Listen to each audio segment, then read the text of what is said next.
अब मेरे से नहीं होने वाला भजन। बहुत सुंदर सुनना, ये हमारी स्थिति है, हम सबकी स्थिति। मैं भगवान का नाम अब नहीं लूंगा। मेरे अंदर राक्षसी भाव भरा है, ज्यों कहते हो। इतने दिन हो गए नाम जप करते, मेरी पशुता नहीं गई, मेरा राक्षसी भाव नहीं गया।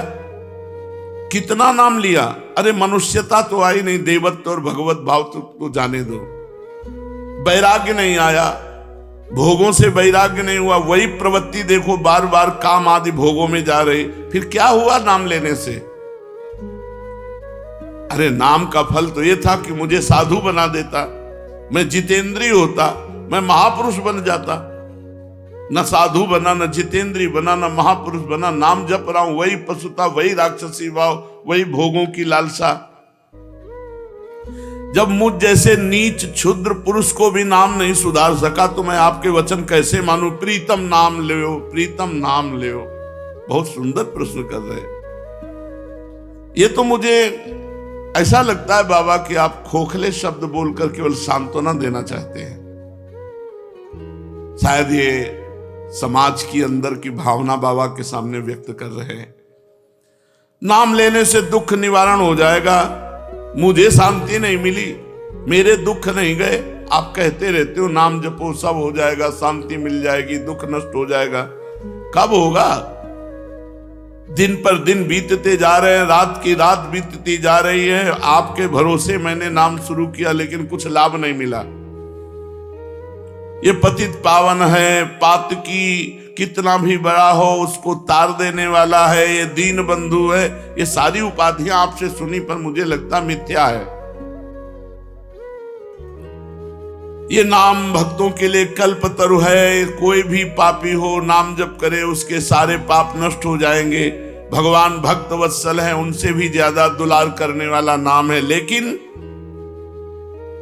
हम लोग पाषाण हृदय के हैं, ये नाम हमारे हृदय को नहीं पिघला सकता। हम लोग बड़े पापी हैं। किसी पवित्र हृदय की पुकार सुनते होंगे भगवान, हमारे जैसों की पुकार कैसे सुनेंगे? अगर तिल मात्र भी हमारा परिवर्तन हुआ होता तो मैं मान लेता। प्रश्न करता, बाबा से कह रहे पाषाण हृदयों को द्रवित करने की सामर्थ्य नहीं। शायद मैं अभी दया का पात्र नहीं, क्योंकि बहुत कठोर हृदय है। मेरे लिए अब एक ही रास्ता बचा है। अब मैं नाम छोड़ करके गंगा स्नान करना शुरू करता हूं। भक्त ने प्रश्न किया सीताराम दास जी से।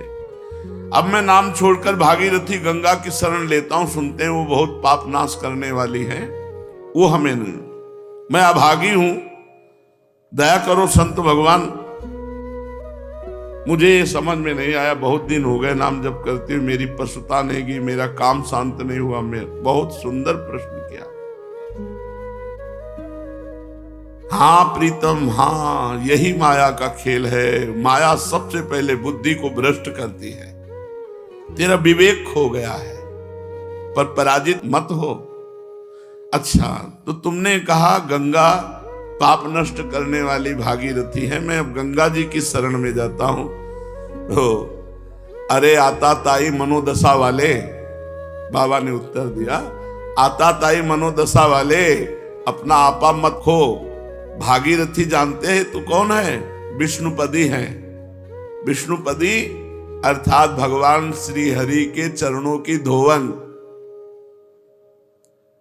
भगवान श्री हरि के चरणों का चरणामृत ही तो भागीरथी गंगा जी हैं। गांगम वारि मनोहारि मुरारि चरणच्युतम त्रिपुरारि शिरश्चारि पापापहारि पुनातुमाम। तुमने कहा अब मैं गंगा जी का सेवन करूंगा, तो क्या गंगा जी भगवान की समानता कर सकती हैं? नहीं। क्यों? क्योंकि गंगा जी भगवान की चरणामृत है। भगवान की चरणामृत है। गंगा जी के अधीन भगवान नहीं, भगवान की चरण धोवन गंगा जी है। और नाम भगवान को अधीन करने वाला है। तुम अभी समझ नहीं पाए मेरे लाडले। नाम से विश्वास मत हटाना। जाओ, मैं तुम्हें वचन देता हूं, यदि तुम नाम जप करते हो तो तुम्हारी स्थिति बदले न बदले तुम्हें निश्चित भगवान की प्राप्ति होगी। शायद तुम भोग मरीचिका के पीछे दौड़ रहे हो, इसलिए तुम्हें अनुभव नहीं हो रहा, लेकिन मैं पूरी तरह से समझ गया हूं, तुम नाम अभी ठीक से जप नहीं रहे हो, क्योंकि नामनो यस्य यावती शक्ति ही पाप निर्हरणे हरे तावत कर तुम न शक्नोति पातकम पातकी जना। नाम में जितनी पाप नाश की शक्ति है उतना पाप कोई कर ही नहीं सकता, चाहे जितना ढेर सारा पाप हो गया हो, भगवान का नाम जप करने से तत्काल भस्म हो जाता है।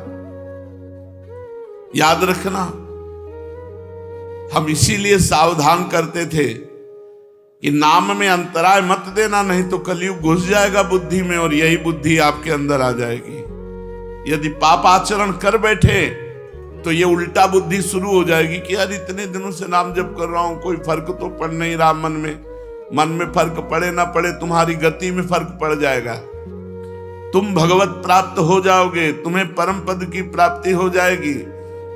जैसे बताया कि स्वामी अखंडानंद जी से एक उनके शिष्य ने आकर कहा, 18 वर्ष से राम राम जप रहा हूं, मुझे कोई लाभ नहीं दिखाई दिया, तो आप गुरु हैं इसलिए आपसे प्रार्थना करते हैं। तो स्वामी जी तो ज्ञान मूर्ति थे, अखंडानंद जी महाराज, उनका बहुत अच्छी बात बताई तुमने, हमारे पास एक मंत्र है जो बहुत जल्दी लाभ देगा, पर तुम हमें गुरु मानते हो?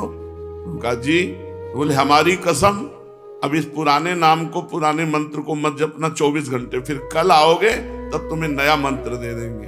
वो प्रणाम के जीव चले तो अभ्यासवश नाम निकला, और उसे रोकने की कोशिश करे तो और निकले, सीढ़ी तक गए, लौट कर आए और रो पड़े। बोले भगवान आप गुरु हो, आपकी कसम तोड़ नहीं सकता और नाम छूट नहीं सकता, अब कुछ भी हो नाम नहीं छोड़ सकते, वो चल रहा है। तो बोले ये मिला 18 साल में, तुम्हारे अंदर क्या परिवर्तन हुआ तुम नहीं जानते हो, अगर तुम जानने लगोगे तो अहंकार हो जाएगा। तुम्हारे अंदर ये परिवर्तन हुआ कि नाम में आसक्ति हो गई, तुम नाम छोड़ने, जिसकी नाम में आसक्ति हो गई तो धाम रूप लीला सब प्रकाशित हो जाता है।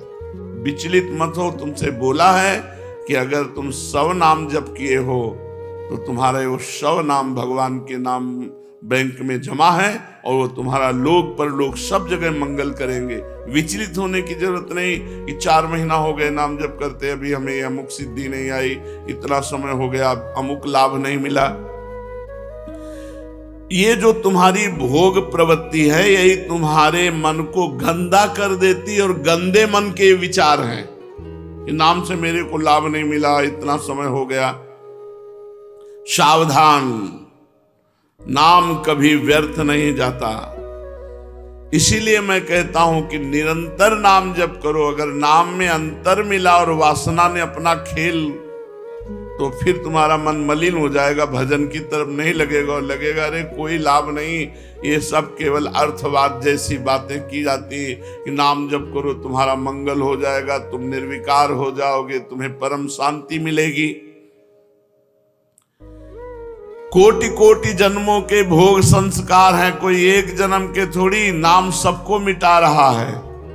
एक जन्म के होते तो कुछ दिनों में साफ हो जाते, करोड़ करोड़ जन्मों के पाप भोग संस्कार हैं, उनको नाम मिटा रहा है। खूब अधिक से अधिक निरंतर नाम जप करो।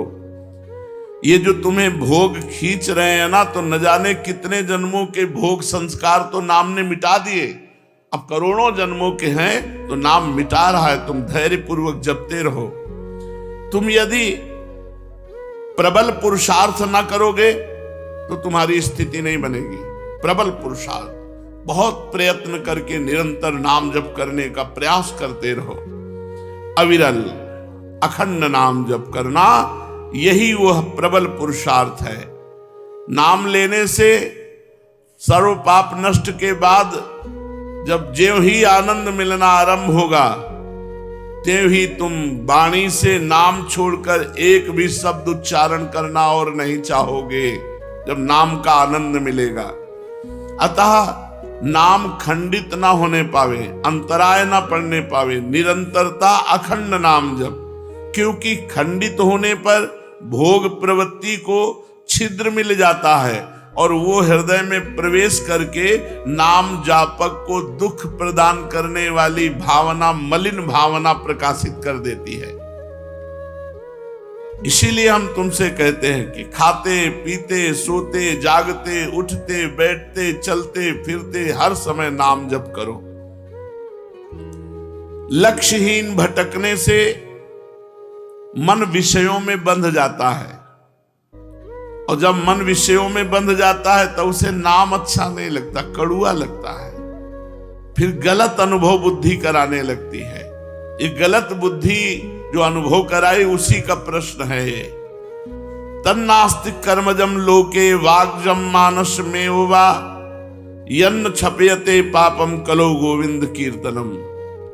कर्मजात वाचिक और मानसिक कोई भी ऐसा पाप नहीं है जो इस कलयुग में भगवान के नाम जप नाम कीर्तन के द्वारा नष्ट ना हो जाए। भय किस बात का? केवल नाम लो, तुम्हें और कोई मतलब नहीं कि तुम्हारा परिवर्तन हुआ कि नहीं, तुम्हें आनंद मिला कि नहीं मिला। तुम एक बार आज्ञा पालन करो, केवल नाम जप करो। जब तक तुम्हारी स्थिति नहीं आती तब तक तुम कोई विचार मत करो, केवल आज्ञा पालन करो, नाम लेते जाओ, अवश्य ही स्थिर हो पाओगे। तुम्हारे सारे दुख निसंशय दूर हो जाएंगे। एक मैं आसान उदाहरण देता हूं।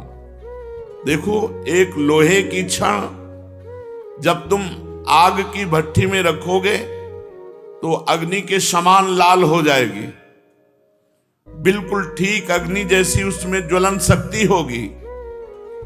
फिर उस लोहे की छड़ को आग से अलग कर लो तो कुछ क्षण बाद उसमें कोई शक्ति नहीं रह जाएगी, ताप भी नहीं रह जाएगा, लोहा अपने मूल धर्म में आ जाएगा। अभी जो संसर्ग धर्म से अग्नि स्वरूप हो गया था लोहे की छड़, उसको अलग करके रख दो तो वो मूल धर्म लोहे में आ जाएगी, वो लोहा ही केवल रह जाएगा। ऐसे ही भगवान नाम में जिस समय आप मन डुबोते हैं, मन छुआते हैं नाम में, तो उसमें भागवतिक भाव आते हैं। और जब नाम से अलग कर देते हो तो जैसे लोहे की छड़ अलग कर दिया तो अब उसमें ना आग रह गई, न तेज रह गया, न ताप रह गया। ऐसे ही जब नाम से अलग कर देते हो मन, तो फिर वही विषयी मन, वो लोहा लोहा जैसे रह गया, ऐसे विषयी मन रह गया। करोड़ों जन्मों के कर्म दोष भरे हैं तुम्हारे मन में, बड़ी कठिनता से निकला, ऐसे थोड़ी मोक्ष हो जाता है। जितनी देर तुम अपने मन रूपी लोहे को नाम रूपी अग्नि में रखे रहोगे, उतनी देर वो अग्नि के समान गुणधर्म स्वीकार करने वाला जैसे लोहा, ऐसे भागवतिक गुणधर्म स्वीकार करने वाला मन, और वो भस्म करता जाएगा जन्म जन्म के पापों को, और मन में एक दिव्य शक्ति आने लगेगी। लेकिन जैसे ही नाम लेना बंद करोगे तो वाणी का व्यर्थ वार्ता में प्रयोग होने लगेगा, भोग रूपी हवा लगेगी, तुम्हारे मन में जो नाम की शक्ति थी वो शांत हो जाएगी और फिर भोगों में लग जाओगे, और फिर शक्तिहीन होकर विचार करोगे कि नाम से कोई लाभ नहीं मिला। इसलिए कहता हूं, अपने मन को नाम रूपी अग्नि से निकालो ही मत, उसे नामाग्नि में ही रहने दो। कलयुग में भोग रूपी हवा बहुत बलशाली चल रही है, बहुत सावधान रहो। हे गुरुदेव, अब समझ में आया। अभी तक अविरल अखंड नाम नहीं लेते थे, तभी हमें भोग प्रवृत्ति का जड़ से उच्चाटन करने का उपाय नहीं मिला, जड़ से उखाड़ फेंकने का उपाय नहीं मिला, तभी हमारे अंदर पशुत्व का विनाश नहीं हुआ, तभी हमारे मन की मलिनता नष्ट नहीं हुई। प्रभु, आपके वचनों से मैं जो निराश हताश हो रहा था, बड़ा उत्साह आ रहा है। हे पतित पावन, मुझे ये तो बताओ कि कितने दिनों तक नामाग्नि के संयोग में मन को रखना पड़ेगा? मन का नामाग्नि से संयोग करने की आवश्यकता मन रूपी लोहा जब तक शुद्ध ना हो जाए तब तक। जब स्वाभाविक मन में नाम चलने लगे तो जान लेना कि मन हमारा शुद्ध हो गया। जब आप जप नहीं रहे लेकिन मन जप रहा है, मन का मैलापन, असार अंश, पाप अंश जब दूर हो जाएगा तो मन तलवार की तरह हो जाएगा। हर विषय भोगों की चिंतन को काट काट के भगवत चिंतन में तन्मय रहेगा। इतनी प्रवीण मन और बुद्धि की धार हो जाती है कि हम सोच रहे हैं कि अभी आपसे ये बात कहेंगे और मंत्र चल रहा है, तो 2-4 मंत्र बाद मुझे आपसे क्या कहना था, चली गई बात। वो मंत्राकार वृत्ति। फिर कोई स्फुरण आया, फिर उसका जो ही चिंतन हुआ कि वो मन मनोराज्य फेंकता रहता है, पर मंत्र की इतनी अद्भुत आवृत्ति बार बार हो रही, वो भी गया। धीरे धीरे स्फुरणाएं बंद होने लगती, मंत्राकार वृत्ति होने लगती। आप प्रयासरत रहिए। नाम ही सबसे बड़ा फल है। सब पुण्यों का, सब साधनाओं का फल है कि आपकी जिह्वा में निरंतर नाम चल रहा है। न नाम सदसस त्यागो। यदि नाम जप करते हुए आप देखिएगा कि आपको कैसे त्यागी बनाता है नाम।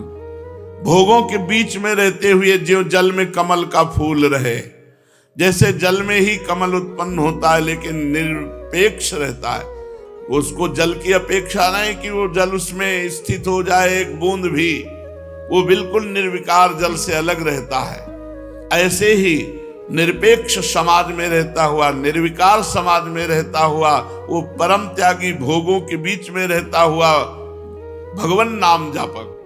अगर नाम जप नहीं है तो त्याग बाहरी करने से आंतरिक राग नष्ट नहीं हो जाता। आंतरिक राग नष्ट होता है नाम जप करने से। जब आंतरिक राग नष्ट हो गया तो भोगों के बीच में बैठे हुए भी तुम परम त्यागी हो। इसीलिए न नाम सदसस त्यागो। नाम के बराबर त्याग कोई और है नहीं। न नाम सदसा क्षमा। इंद्रियों पर विजय प्राप्त करना ये नाम के बल से हो जाएगा। खूब नाम जप करो, आपकी इंद्रियां शांत होती चली जाएंगी। न नाम सदसम पुण्यम। नाम के समान कोई पुण्य नहीं है। एक रोज गंगा स्नान करता हो, एक निरंतर नाम जप करता हो, अपने आप निर्णय दिखाई देगा। क्यों थोड़ी देर तो भागवती गंगा जी में स्नान किया, इसके बाद उसका चिंतन क्या चल रहा है। और जो निरंतर नाम जप कर रहा है उसका आंतरिक चिंतन भगवान से जुड़ा हुआ है। इसलिए नाम के सदस्य कोई पुण्य नहीं और न नाम सदसी गति। नाम के बराबर कोई गति नहीं। तो समझे मेरे मनमोहन, मेरी बात समझ। अचानक तेरी बुद्धि ऐसे कैसे बदल गई, तू बहुत दूर पीछे हट गया। अब सुन, अपनी बुद्धि और मन को ठीक कर। मन और बुद्धि में नाम समाये। नाम ये व्यर्थ के विचार नहीं। मैं तुमसे एक दान मांगता हूं। क्या? तुम हर समय मुझे दे दो नाम जपने के लिए, कि आज से तुम हर समय नाम जप करोगे। ये डोनेशन है नहीं, तुम मुझे दान। भगवान ने क्या मांगा? भगवान भी कह रहे दान करो। गीता जी में कह रहे दान करो। क्या? मैं ये वो मन आधत्स्व मैं बुद्धि निवेश है। मेरे में मन लगा दो। मन मना भव, मेरे मन वाले बनो। अपने मन का दान करो। रुपये का दान नहीं, धन का दान नहीं, भोजन का दान नहीं। ये सब साधारण पुण्य है। असाधारण दान करो। क्या? मन का दान कर दिया। भगवान की सेवा में तन लगा दिया, भगवान के सुमिरन में मन लगा दिया। सबसे बड़े दानी हो। आज मैं तुमसे मांगता हूं कि तुम मुझे ये दान दो। क्या? कि तुम निरंतर नाम जप करोगे। कितना करुणा है संतों के हृदय में। तुम मुझे वचन दो, तुम मुझे दान दो कि तुम निरंतर नाम जप करोगे, अविराम नाम जप करोगे, सदा सर्वदा अखंडित नाम जप करोगे। जो नाम जप करता है वो प्राणों पर विजय प्राप्त कर लेता है। जो नाम जप करता है वो प्रभु की प्राप्ति अवश्य कर लेता है। जो नाम जप करता है समस्त आध्यात्मिक संपत्ति उसमें जागृत हो जाती है।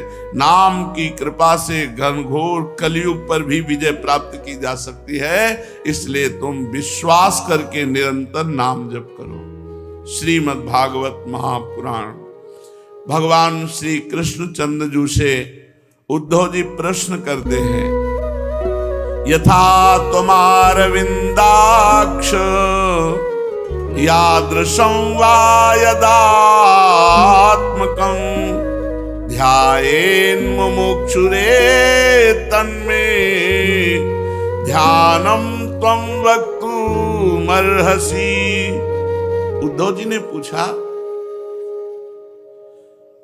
त्वाम अरविंदाक्ष, हे कमल नयन श्याम सुंदर, आप कृपा करके बताइए कि जो संसार से मुक्त होना चाहता है मुमुक्ष पुरुष, वो आपका किस रूप से किस प्रकार से ध्यान करे। भगवान श्री कृष्ण ने कहा, प्रिय उद्धव, ध्यान के लिए जो भूमि होनी चाहिए वो सम होनी चाहिए, टेढ़ी बेढ़ी नहीं होनी चाहिए। जिसमें आसन लगा के बैठा जाए वो भूमि सम होनी चाहिए। ना बहुत ऊंचा आसन हो न बहुत नीचा आसन हो, समान हो बराबर भूमि पर। और आसन पर बैठे शरीर को सीधा रख करके आराम से जिसमें बैठा जा सके, सुखासन, पद्मासन, सिद्धासन, ऐसे आसनों पे आराम से बैठ जाए और हाथों की हथेलियां पैर की गांठों पर ऐसे, और या फिर अपनी गोद में ऐसे। दो ही पद्धति है ध्यान की, या तो ऐसे और या ऐसे। और सीधा मेरुदंड एकदम सीधा, आसन समान, ऊंचा नीचा नहीं, ऐसे बैठ जाए। और बैठकर फिर नासिकाग्र दृष्टि करे। यहां अगर ब्रह्मचारी नहीं तो फटने लगेगा, यहां दर्द होने लगेगा, अंदर परेशानी पैदा हो जाएगी। ब्रह्मचारी है तो कुतकुताहट होने लगेगी, धीरे धीरे आनंद बढ़ने लगेगा। यहां दृष्टि रखो, नासिकाग्र। बहुत एकाग्रता होती, इससे बहुत लाभ मिलता है। अपने लोगों ने घंटों रखा है नासिकाग्र दृष्टि, और चलते हुए भी चल रहे नासिकाग्र दृष्टि रखती, गंगा की रेती पर देखो, यहां दृष्टि रखकर देखो नासिकाग्र, और उसी के सामने मंत्र लिखो, करो ध्यान। आसन पे बैठो, मेरुदंड सीधा, या तो गोद में ऐसे हाथ सीधे या फिर ऐसे। नासिकाग्र दृष्टि, नींद तो आएगी ही नहीं। नासिकाग्र दृष्टि में नींद थोड़ी आएगी। ध्यान करना है तो भगवान आदेश कर रहे हैं कि ऐसे ध्यान करो।